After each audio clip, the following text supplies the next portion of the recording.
And they just pointed out a bunch of stuff that is going great, which these posts always ignore. So they said developer happiness was the very first point, and I thought that was brilliant. That's exactly right, because all the complaints about forks is already just swept aside once you realize that all the devs are happy. The forks usually start socially and then they get come into a technical thing. Well, there's no social mistrust or whatever, so the devs are not under that technical pressure. That's brilliant.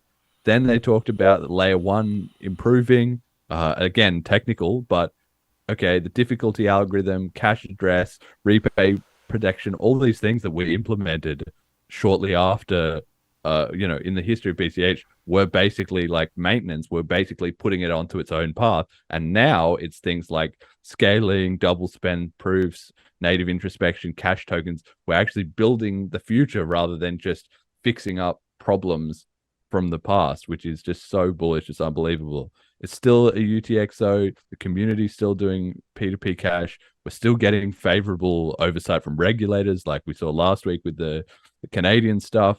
Legal tender in St. Mun, the conference coming up, that's going to be massive. I don't know how you can hear about that coming up and think, oh, Bitcoin Cash is dead, it's all over.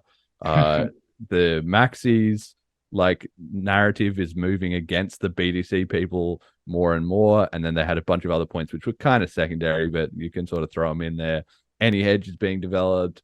Roger Vere's still all in, all on BCH and contributing to the community and pushing it. Smart BCH could always have a turnaround. Okay, that remains to be seen, but it's not actually completely dead.